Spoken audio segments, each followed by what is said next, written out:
بسم اللہ الرحمن الرحیم۔ وہ شاعر بے بدل جس کا کوئی ثانی نہیں، جس کو شعرائے متاخرین اور ناقدین نے خدائے سخن کے لقب سے نوازا۔ میری مراد میر تقی میر ہے۔ وہ 28 مئی 1723 میں پیدا ہوئے اور 1810 میں انہوں نے وفات پائی۔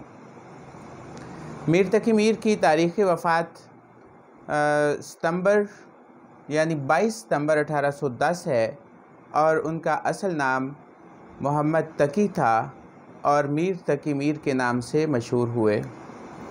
ان کے بارے میں غالب کہتے ہیں کہ ریختہ کہ تم ہی استاد نہیں ہو غالب، کہتے ہیں اگلے زمانے میں کوئی میر بھی تھا۔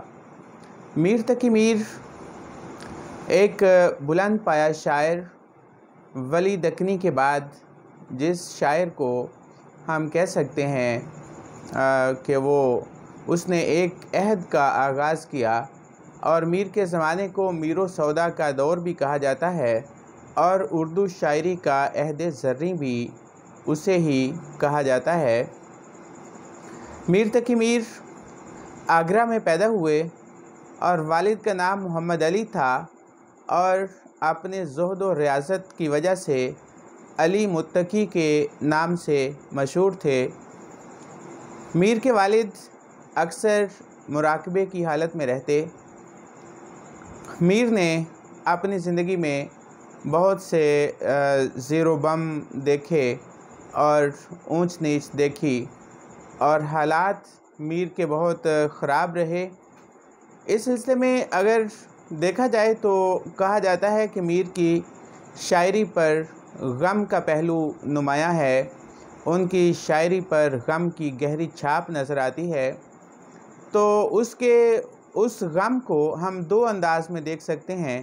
ایک میر کا داخلی غم، یعنی جو ان کو ذاتی طور پر درپیش مسائل کی وجہ سے جس غم میں وہ مبتلا تھے، اور دوسرا غم معاشرے کا، سوسائٹی کا، اس دور کے سیاسی حالات، اس دور کے معاشی حالات اس طرح کے تھے کہ میر کی نازک مزاجی پہ اس نے بہت گہرا اثر کیا۔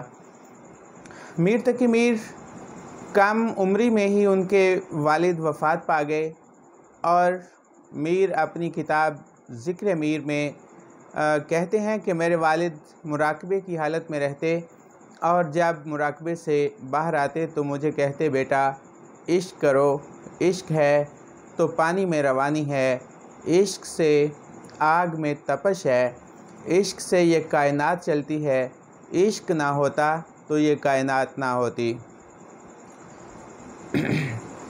میر کے والد نہایت متقی اور پرہیزگار آدمی تھے۔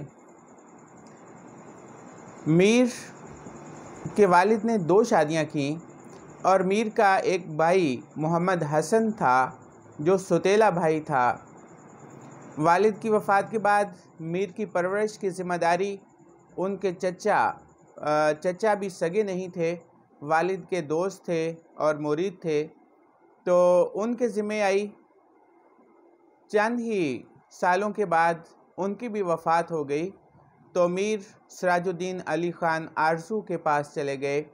سراج الدین علی خان آرزو شاعر تھا، لغت نویس تھا، پڑھا لکھا آدمی تھا اس زمانے میں، اور میر کا سوتیلا ماموں تھا، یعنی میر کے بھائی محمد حسن کا سگا ماموں تھا۔ میر نے جوانی میں قدم رکھا، اور ادھر محمد حسن نے ماموں کو خط لکھا، اور یہ بھی بات تحقیق طلب ہے، اور تحقیق سے بعض حقائق سامنے آ بھی چکے ہیں۔ میر کہتے ہیں کہ اس زمانے میں مجھے عشق ہوا، اور مجھے چاند میں ایک صورت نظر آتی تھی، اور مجھ پر غشی کے دورے پڑتے تھے۔ محمد حسن نے اپنے ماموں کو خط لکھا کہ اس فتنہ روزگار کو گھر سے نکال دو، تو ماموں نے اس کو گھر سے نکال دیا، اور میر ایک دفعہ پھر دربدر ہوئے۔ میر تقی میر نے آخری عمر میں ہجرت کی لکھنؤ کی طرف، اور عمر عزیز کے آخری 10 سال لکھنؤ میں گزارے، اور وہیں لکھنؤ میں ہی ان کی وفات ہوئی۔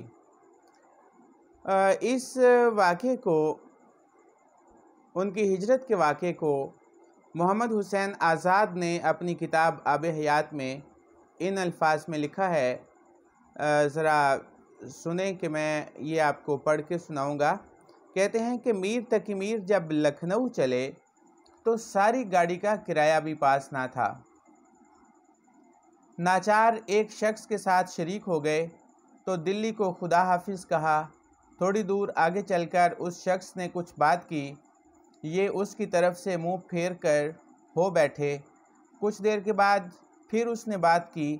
میر صاحب چیں بچیں ہو کر بولے کہ صاحب قبلہ، آپ نے کرایہ دیا ہے، بے شک گاڑی میں بیٹھیے، مگر باتوں سے کیا مطلب؟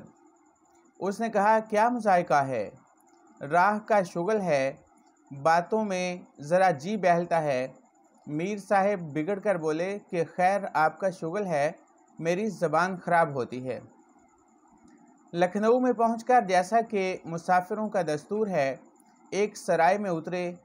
معلوم ہوا کہ آج یہاں مشاعرہ ہے، رہ نہ سکے، اسی وقت غزل لکھی اور مشاعرے میں جا کر شامل ہو گئے۔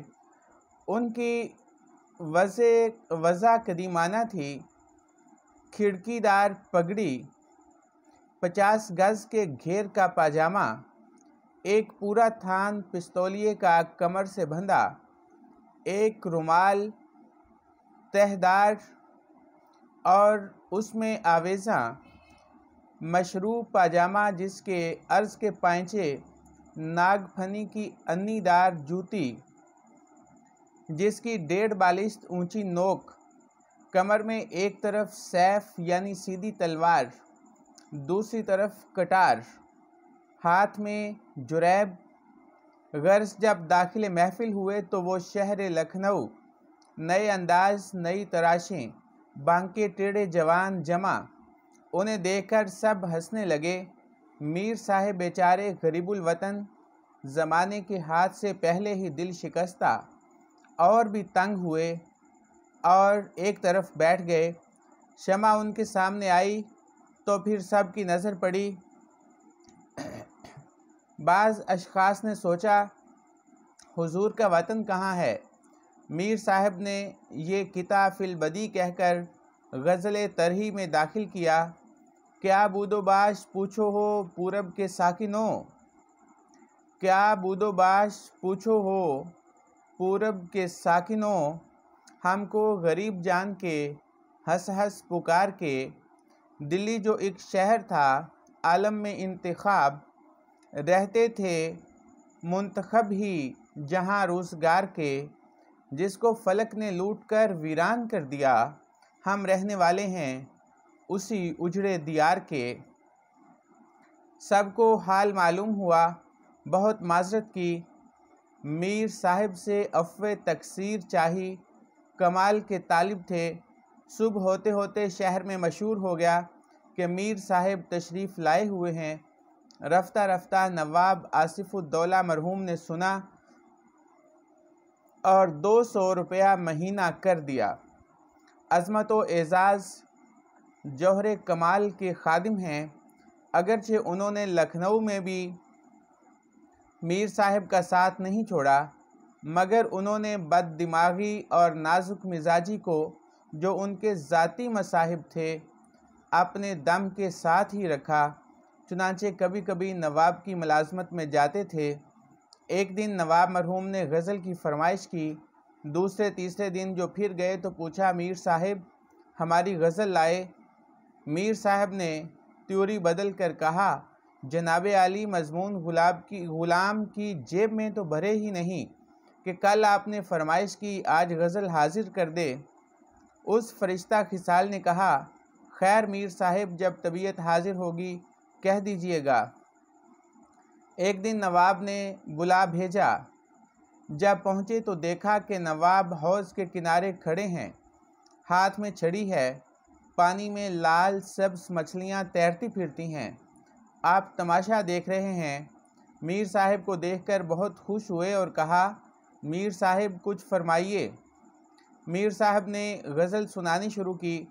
نواب صاحب سنتے جاتے اور چھڑی کے ساتھ مچھلیوں سے بھی کھیلتے جاتے۔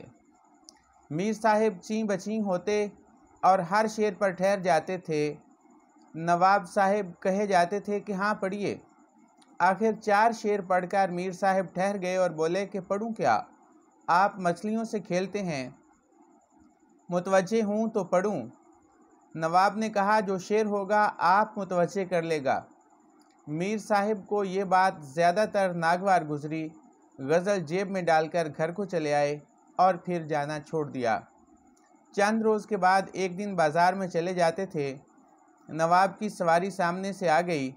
دیکھتے ہی نہایت محبت سے بولے، میر صاحب آپ نے بالکل ہی ہمیں چھوڑ دیا، کبھی تشریف نہیں لاتے۔ میر صاحب نے کہا، بازار میں باتیں کرنا آداب شرفا نہیں، یہ کیا گفتگو کا موقع ہے؟ غرض بدستور اپنے گھر میں بیٹھے رہے اور فقر و فاقہ میں گزارتے رہے۔ آخر 1325 ہجری میں فوت ہوئے اور 100 برس کی عمر پائی۔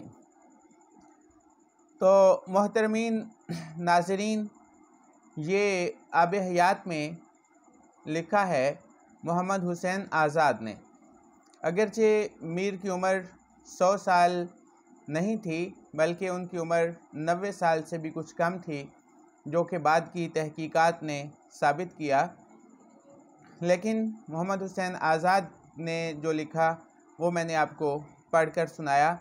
اب ہم دیکھتے ہیں کہ میر کے بارے میں دیگر شعراء نے ان کو کیسے خراج تحسین پیش کیا۔ مصفی کہتے ہیں کہ مصفی تو اور کہاں شعر کا دعویٰ، مصفی تو اور کہاں شعر کا دعویٰ، پھبتا ہے یہ انداز سخن میر کے اوپر۔ ناظرین، ہم شعراء نے جو خراج تحسین پیش کیا ہے اس کو آئندہ کے لیے روکتے ہیں، اور انشاءاللہ بہت جلد اگلی ویڈیو میں ملاقات ہوتی ہے۔ السلام علیکم۔